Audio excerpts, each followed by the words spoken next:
Bonsoir tout le monde. Tout d'abord, j'aimerais bien saisir cette occasion pour exprimer notre gratitude au sein du forum à tous ceux qui ont accepté de participer à ce colloque. Et maintenant, je donne la parole à l'animateur, Monsieur Hassan Khoueté. Bonsoir tout le monde. Bonsoir. L'administration du portail officiel des professeurs d'EPS au Maroc a l'honneur d'aborder un thème d'actualité intitulé L'influence de la gouvernance du sport scolaire sur l'orientation et la valorisation des élèves dans leur parcours scolaire et sportif. Ce colloque international accueillera des figures de renommée internationale.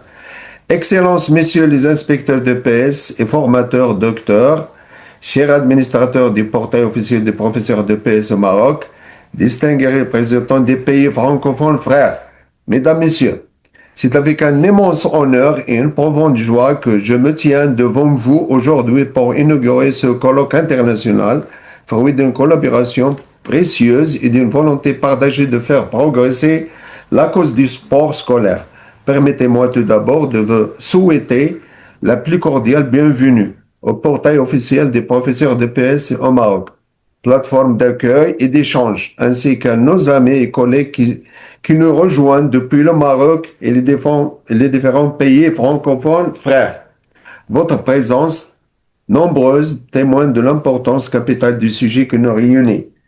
L'influence de la gouvernance du sport scolaire sur l'orientation et la valorisation des élèves dans leur parcours scolaire et sportif. Le sport scolaire, comme vous savez, est bien plus qu'une seule activité physique intégrée au cursus éducatif. Il est une école de vie, un vecteur puissant d'intégration sociale, de développement personnel, de santé et de bien-être pour nos jeunes. Il forge le caractère, enseigne la discipline, le respect des règles et de l'autre, l'esprit d'équipe, la persévérance face à l'effort et la gestion de la victoire comme de l'échec. Dans un monde en constante mutation où les défis éducatifs sont nombreux, le sport scolaire représente un levier formidable pour accompagner nos élèves dans leur construction citoyenne et leur épanouissement global. Cependant, pour que le sport scolaire puisse développer pleinement son potentiel éducatif et formateur, il nécessite une gouvernance éclairée, structurée et efficace. C'est là tout l'enjeu de notre colloque. Une gouvernance performante ne se limite pas à la gestion des ressources ou à l'organisation des compétitions. Elle doit viser activement à orienter chaque élève vers des pratiques qui correspondent à ses aptitudes physiques, etc. et à ses aspirations, tout en valorisant ses efforts, ses progrès et ses engagements, qu'ils soient sportifs, académiques ou associatifs. Comment assurer que le sport scolaire ne soit pas aperçu comme une simple parenthèse, mais comme une composante intégrale et valorisée de la réussite éducative? Je tiens à remercier chaleureusement les organisateurs de ce colloque, les intervenants qui partagent leur expertise, ainsi que chacun d'entre vous pour votre participation active. Votre engagement est la clé du succès de cette rencontre. Je remercie chaleureusement mes chers inspecteurs de PS. Monsieur Abdeslam Mele, directeur de la formation du sport scolaire. Monsieur Alogo Terry, inspecteur de PS au Gabon et formateur à l'NCGS de Libreville. Monsieur Sawadogo Dieudonné, inspecteur de PS au Burkina Faso, ainsi que Monsieur Lawali Garba Haman, inspecteur de PS au Niger. Monsieur Bakari Moussa Hari Maïga, inspecteur de PS au Mali, ainsi que Monsieur Mohamed Atouman, inspecteur de PS aux Comores, et Monsieur Mamadou Ndiaye, inspecteur de PS au Sénégal, ainsi que Monsieur Mahamadou Makalo, inspecteur de PS au Mali, et finalement Monsieur Vohoro Pivi, inspecteur de PS en Guinée-Conakry. Espérons bien que ce colloque réussisse à être un plan d'action pour développer le sport scolaire localement et à l'international.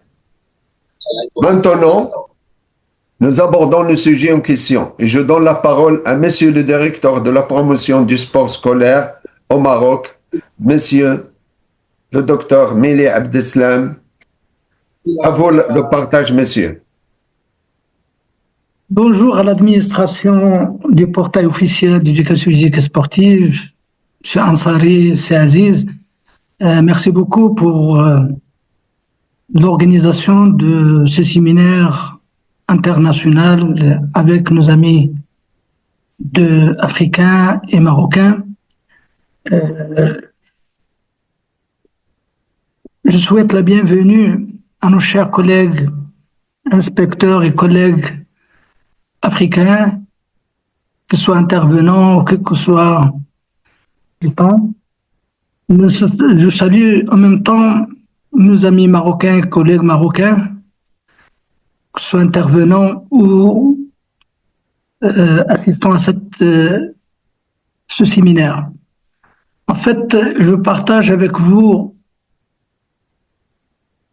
la gouvernance au niveau du sport scolaire. Et vous savez que je ne peux pas assister vraiment à décrire au maître une conférence sur la gouvernance du sport scolaire, mais je choisis en fait de parler de la gouvernance, ce que nous faisons et comment l'expliquer, parce que comment l'expliquer vraiment et de voir le partage avec nos pays africains. Parce que le sport scolaire ou la gouvernance du sport scolaire est un système complexe. Lorsque je dis un système complexe, c'est un ensemble d'éléments qui sont en interaction avec eux, ou entre eux, pour vraiment aboutir à des objectifs, notamment pour nous, c'est l'élève qui est au centre de l'intérêt de la gouvernance. Et donc, le but, c'est que chaque élève pratique un sport de son choix et d'exceller au niveau du sport scolaire. Mais ça reste aussi la pratique d'éducation physique et sportive comme matière obligatoire où l'élève vraiment il vit des différentes pratiques en éducation physique, ça veut dire que presque tous les sports qui sont organisés au sein de l'établissement par un projet de l'équipe pédagogique, et qui est vraiment structuré, institutionnalisé par des orientations pédagogiques. Et lorsque on dit l'élève au centre, parce qu'il y a derrière des fondements juridiques et institutionnels, que ce soit des lois, que ce soit des notes ministérielles, qui organisent l'activité physique, que ce soit en éducation physique et sportive ou que ce soit au niveau du sport scolaire. Mais aussi, il y a des fondements scientifiques et des recommandations internationales, que ce soit sur le plan de la santé, que ce soit sur le plan de la personnalité d'élève, psychosociale, son interaction avec l'environnement, son interaction avec les autres, et aussi de combattre certains fléaux qu'on vit à l'école, notamment l'agression, la violence, les maladies chroniques, telles que l'obésité, même quelquefois on parle de burn-out ou stress scolaire. En même temps, nous avons des structures organisent vraiment cette gouvernance, des structures de management, que ce soit le ministère de l'Éducation nationale, que ce soit la Fédération royale marocaine du sport scolaire, et les acteurs à différents niveaux, que ce soit les inspecteurs d'éducation physique, que ce soit les enseignants d'éducation physique, que ce soit des acteurs du sport scolaire, qui sont soit l'administration, soit au niveau pédagogique ou sportif. Et aussi l'environnement de la réussite, parce que l'élève doit être mis dans des conditions, donc sur le plan logistique, sur le plan infrastructure, sur le plan suivi, sur tout le plan plan pour permettre à l'élève vraiment de faire cette pratique d'une manière convenable et qu'il a un impact sur sa personnalité, sur sa vie. Et on parle d'une éducation physique pérenne ou d'un sport pérenne, une éducation sportive, une éducation physique et sportive tout au long de la vie. C'est le schéma, en fait, la gouvernance, c'est comment faire interagir tous ces éléments pour aboutir vraiment à la finalité qu'on cherche, que tout le monde cherche, c'est que les élèves s'épanouissent, les élèves vivent en bonne santé, que les élèves réussissent leur scolarité.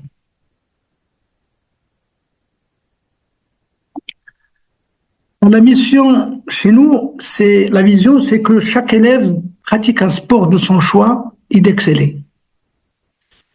Et pour cela, d'abord, il faut multiplier les activités pour répondre à ses besoins, diversifier ses activités, démocratiser ses activités et généraliser vraiment la pratique physique et sportive dans tous les établissements scolaires, publics ou privés. Mais aussi, parmi ces élèves, il y a des élèves qui ont des talents. Et donc là, on encourage aussi l'excellence sportive et scolaire. Donc il y a l'aspect éducatif, l'aspect social, l'aspect hygiénique et l'aspect vraiment sportif. Parmi les principes qu'on utilise, sur nos fondements, c'est d'abord, il faut diversifier l'offre. En sport scolaire, en fait, on est vraiment sur les 3 ans, les 4 ans, on n'est pas resté sur les activités classiques. Ça veut dire en fonction des besoins, en fonction du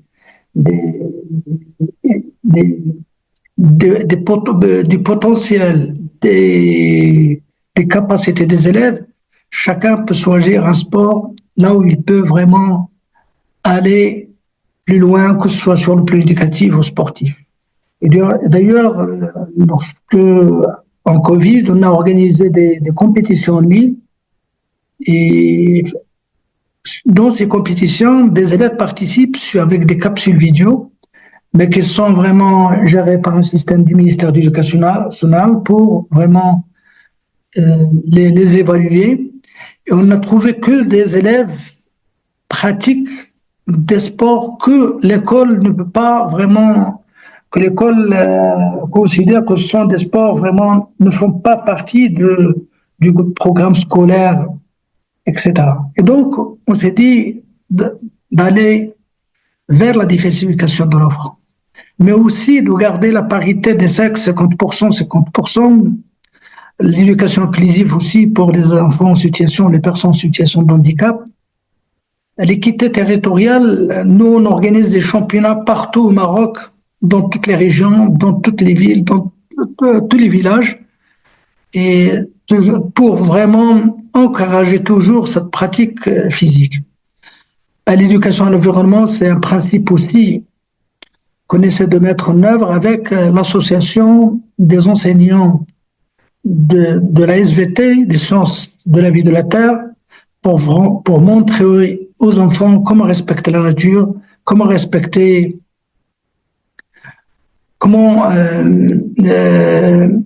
prendre en considération tout ce qui est en relation avec l'eau, avec l'environnement autour de l'enfant, autour de l'école, dans l'école, et ainsi de suite.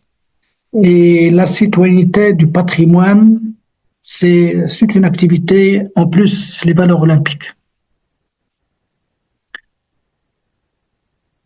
Et pour cela, nous avons, nous, 2 structures fondamentales, mais administratives. Il y a le ministère de l'Éducation nationale, du préscolaire et des sports. Donc, ministère de l'Éducation nationale, du préscolaire et des sports, c'est le ministère. Et d'ailleurs, nous, il y a 4 ans, il y a fusion entre le ministère de l'Éducation nationale, c'était avant le ministère de l'Éducation nationale, et le ministère des Sports. Maintenant, nous avons un seul ministre, ministre de l'Éducation nationale, du préscolaire et des sports. Et vraiment, il a beaucoup d'avantages, notamment au niveau de la mutualisation des espaces, la fluidité au niveau de l'organisation. Et les enfants, les élèves peuvent accéder à des espaces sportifs sans problème. En plus, au niveau de la gestion avec la fédération. Et nous avons la Fédération royale marocaine du sport scolaire qui a été créée en 96, mais c'est une fédération qui a un statut fédéral, plutôt un statut administratif. Les deux disposent aussi du ministère des académies régionales, mais aussi des directions provinciales, jusqu'à arriver à l'établissement scolaire. Et au niveau de la fédération, des ligues régionales et provinciales, associations sportives scolaires, c'est chaque établissement doit obligatoirement créer une association par la loi des associations sportives scolaires. Et donc, vraiment un organigramme qui fait vraiment apparaître deux structures, mais chaque structure sont complémentaires.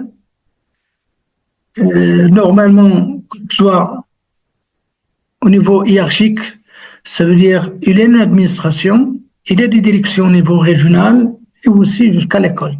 La même chose, la même projection pour la Fédération royale marocaine du sport scolaire jusqu'à arriver à l'association sportive scolaire. Et donc, il y a toujours cette interaction. D'ailleurs, aujourd'hui, nous avons l'Assemblée générale extraordinaire de la Fédération et qui est représentée par des représentants des ligues régionales, même des associations sportives scolaires, que ce soit les parents, que ce soit les enseignants, que ce soit les inspecteurs, que ce soit les acteurs en sport scolaire. Et donc, il y a toujours cette organisation pour n'importe quelle activité, que ce soit activité sportive de compétition, que ce soit la formation. Et donc, ça donne vraiment une interaction pour vraiment atteindre le but recherché ou la finalité recherchée, c'est que les élèves pratiquent des sports de leur choix. La ministère, c'est l'institutionnel. Donc, et moi, j'ai deux casquettes. Je suis directeur de la promotion du sport scolaire, en même temps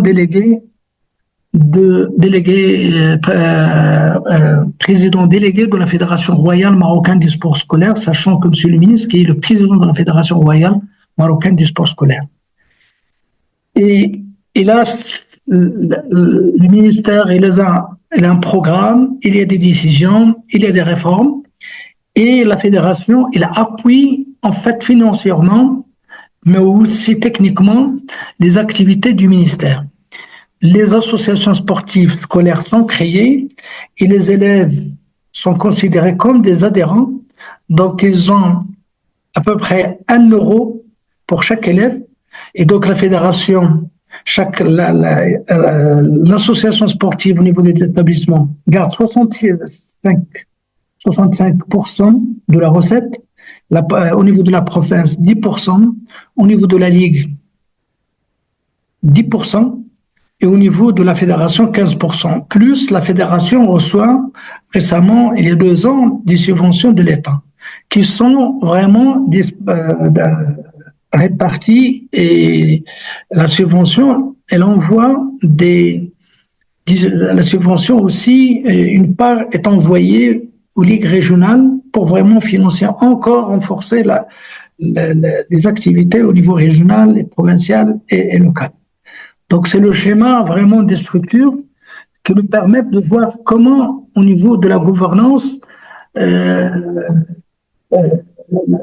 vraiment, comment, au niveau de la gouvernance, on mobilise, que ce soit les acteurs, qu'on mobilise aussi et de créer une certaine complémentarité entre l'administration et la fédération qui est en fait une association.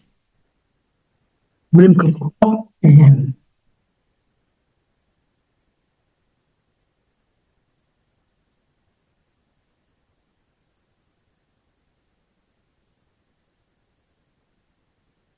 Voilà. c'est une faute. Excusez-moi, j'ai pas vérifié. Mais là, c'est l'éducation physique. Nous avons l'éducation physique. L'éducation physique. Et là, c'est le sport scolaire. Là, c'est sport-études. Et là, c'est le sport fédéral, le sport des clubs. Et donc, pour l'éducation physique, malheureusement, qui n'apparaît pas ici, c'est l'éducation physique qui est obligatoire par la loi. Il a un volume horaire pour chaque cycle, 2 heures au secondaire, 1 heure au primaire, avec plus des activités, des rituels. Ces séances d'éducation physique sont encadrées par les enseignants d'éducation physique qui sont formés dans des centres de formation.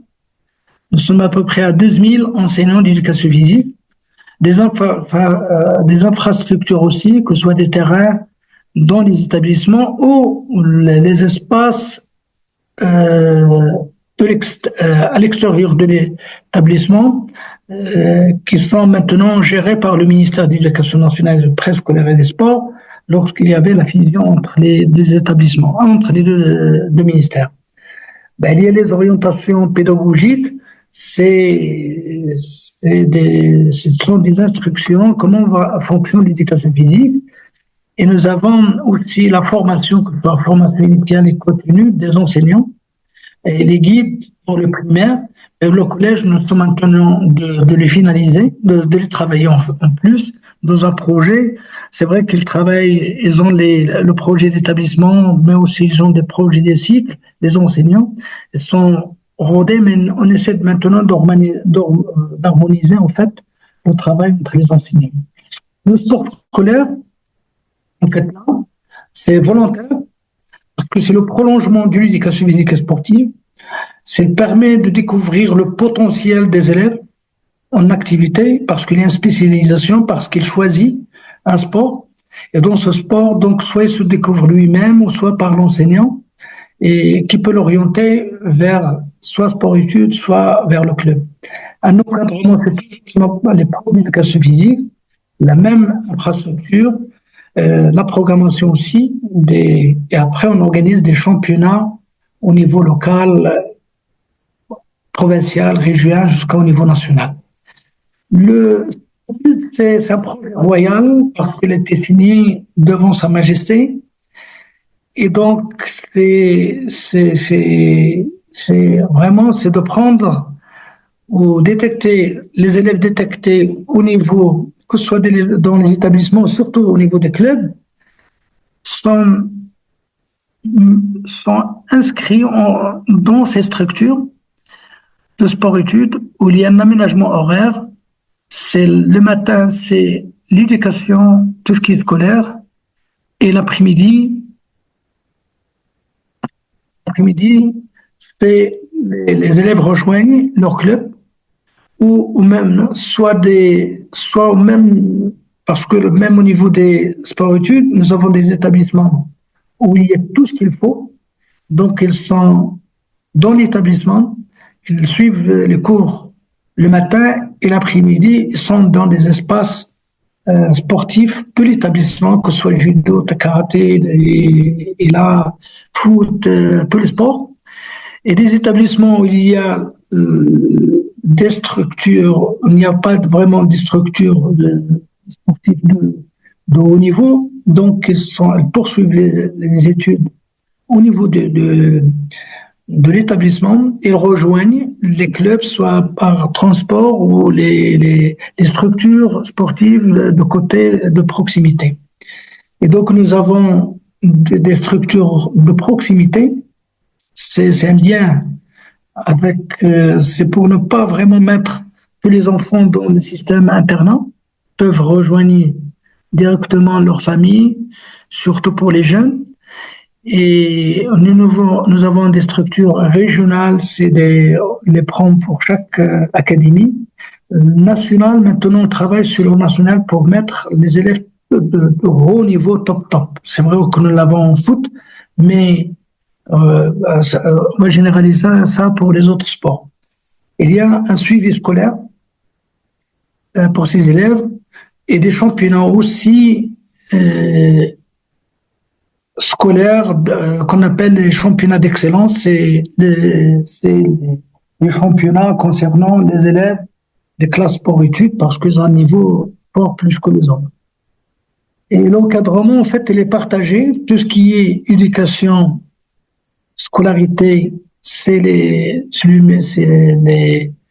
ministère de l'Éducation nationale, c'est l'école. Et tout ce qui est encadrement sportif, il est encadré par les entraîneurs des fédérations ou des clubs. Donc, une séparation vraiment des missions les uns des autres, parce qu'avant, on avait l'expérience d'avoir sport-études, c'est le prof d'éducation physique qui fait tout, mais on s'est dit qu'on va séparer tout ce qui est sport, c'est sport, et tout ce qui est éducation, c'est éducation. Donc, c'est toujours au niveau de l'infrastructure, mais aussi, on veille sur les résultats, que ce soit au niveau scolaire ou au niveau sportif.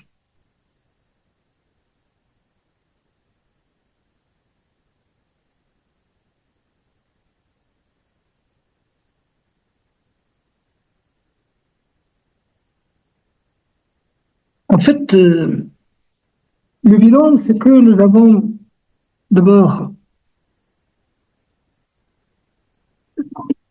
le sport pour tous et sport d'élite, c'est au niveau du sport scolaire.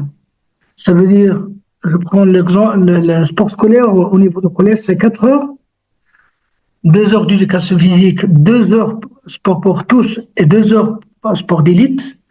Au lycée, c'est 2 heures d'éducation physique et 3 heures de sport d'élite. Et 3 heures de sport de tous et d'élite en même temps. Et donc, sous forme des apprentissages entraînement. Donc, il y a des championnats locaux interclasses, interprovinces, interrégions. Et nous avons des championnats d'excellence pour sport-études et les élèves des élèves, parce que nous avons même au niveau des championnats scolaires, à part sport-études, nous avons 2 types de championnats. Les championnats pour les élèves qui ne sont pas adhérés au club, c'est-à-dire qu'un travail qui se fait entre le prof d'éducation physique et les élèves qui n'ont jamais connu le club, et les élèves qui adhèrent, qui sont adhérents ou inscrits dans les clubs et qui ont un championnat un spécial championnat des élèves adhérés au club. C'est pour garder le principe d'équité territoriale, mais aussi d'équité technique. Et puis nous avons les championnats régionaux jusqu'à arriver au championnat national. Le nombre est très important parce que la compétition au championnat n'est pas une finalité en lui-même. C'est vrai qu'on détecte les meilleurs avec les fédérations donc, qui viennent pour observer les meilleurs, pour les orienter soit pour sport-études au club. Mais en même temps, le rôle d'un championnat ou des compétitions, c'est aussi pour promouvoir les pratiques sportives qui sont diversifiées. Et je prends l'exemple, lorsque cette année, il y avait plus de 1200 cette année, 1200 élèves qui ont participé au cross contre Meknès.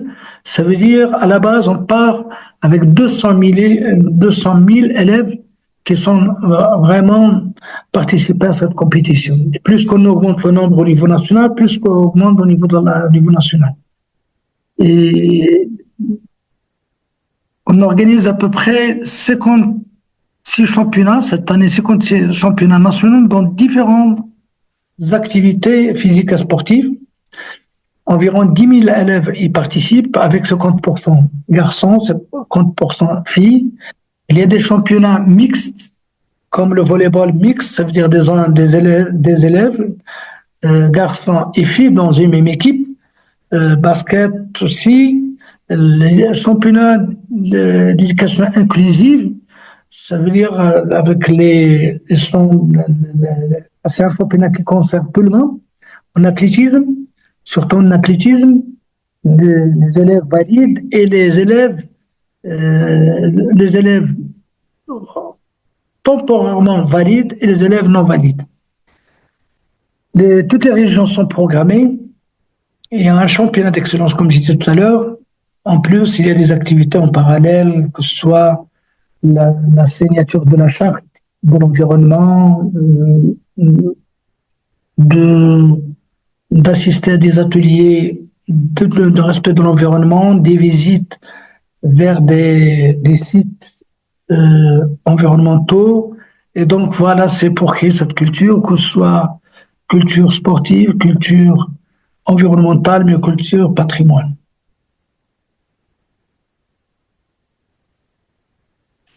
Voilà, pour vous dire, voilà un programme de tous les championnats nationaux. Et lorsque le programme il est vraiment discuté, validé avec les inspecteurs régionaux, donc Monsieur le ministre il signe la note qu'on envoie directement aux régions, c'est une note ministérielle, et c'est à partir de cette note qui s'organise en compétition régionale, compétition provinciale et interclasse.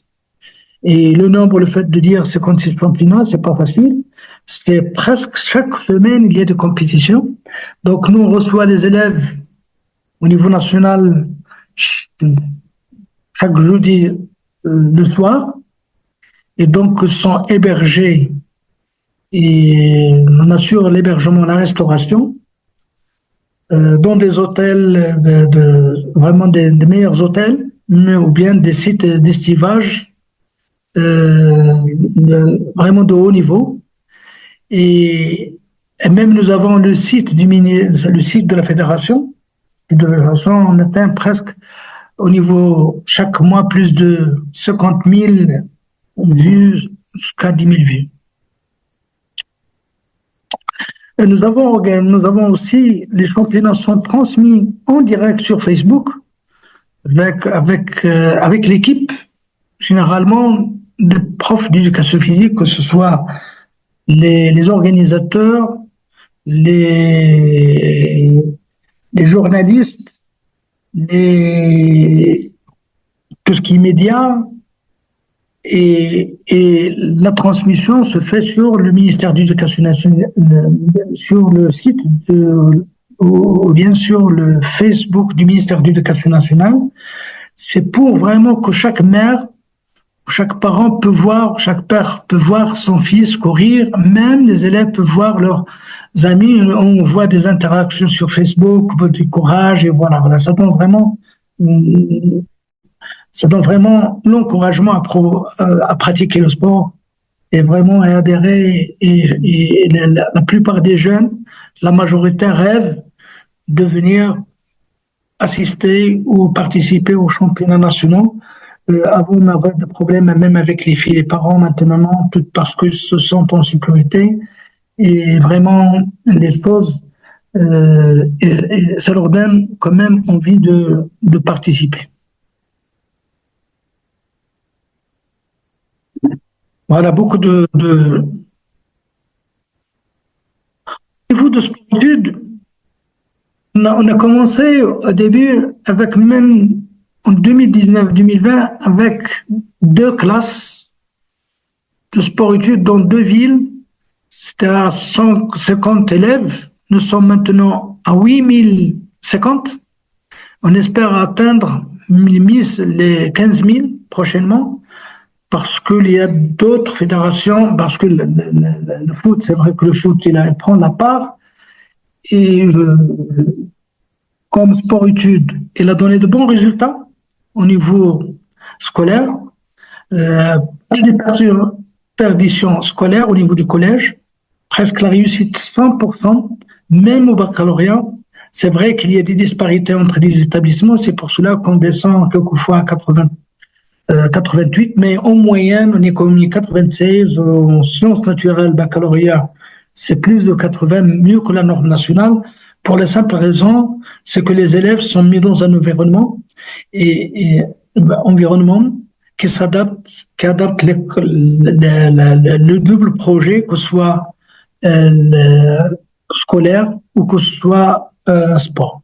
Et d'ailleurs, sport-études, c'est c'est pas l'élève qui s'adapte à l'institution, c'est l'institution qui s'adapte ou bien à l'élève. Ça veut dire que l'école s'adapte vraiment aux élèves, vu leurs caractéristiques, vu vraiment leurs besoins au niveau des aménagements. Ils ont des bacs comme les autres. C'est un aménagement, ils ont les mêmes cours que les autres. C'est pas un bac sport, parce qu'il n'y a pas bac de sport pour leur permettre de poursuivre des études supérieures, que ce soit ça dépend du bac, que ce soit dans les écoles, les instituts de sport, soit dans d'autres instituts, journalisme ou autre chose, pour ne pas vraiment cerner le sportif que pour le sport. Et nous avons maintenant des élèves qui sont partis, des athlètes qui sont partis, qui ont leur bac, qui sont partis aux États-Unis, en Europe, et ça donne quand même, et même dans des instituts supérieurs.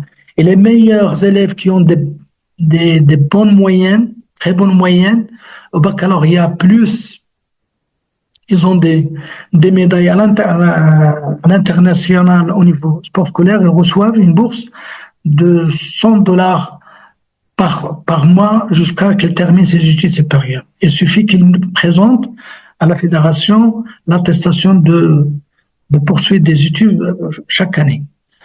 Donc, nous avons tous les sports, mais avec des effectifs différents. Et pour certains, ils sont rodés. Pour d'autres, ils sont dans la construction. Le golf, l'année prochaine, nous aurons 300 élèves au niveau du collège. Pour le foot, c'est encore plus parce que tous les clubs de la première division marocaine, des divisions d'excellence, doivent avoir des classes sport-études, et c'est une exigence qui a été mise en place, c'est une exigence qui a été mise en place par la Fédération royale marocaine de football.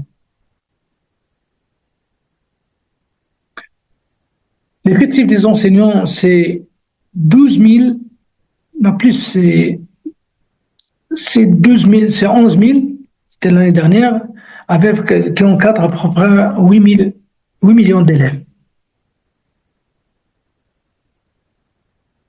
Le palmarès, il est riche. Donc, au niveau mondial, au niveau africain, soit que nous sommes en première place. Au gymnasium, on était l'année dernière 7e au niveau mondial. C'est les Jeux olympiques scolaires.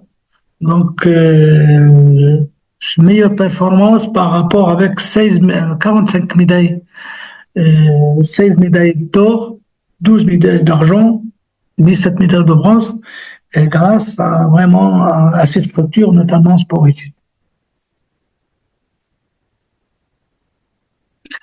Je ne vais pas être long, mais en conclusion, c'est vrai qu'il y a un effort au niveau de la gouvernance. Les difficultés ne manquent pas.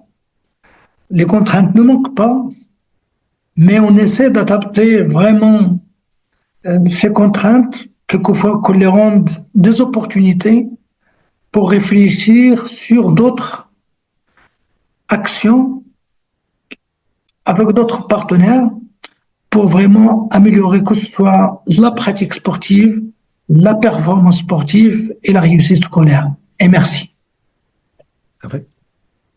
Merci, Dr Mele Abdeslam. Je signale aussi que vous êtes en même temps ambassadeur extraordinaire de la communauté d'experts. Merci, messieurs, de votre intervention qui était riche et fructueuse.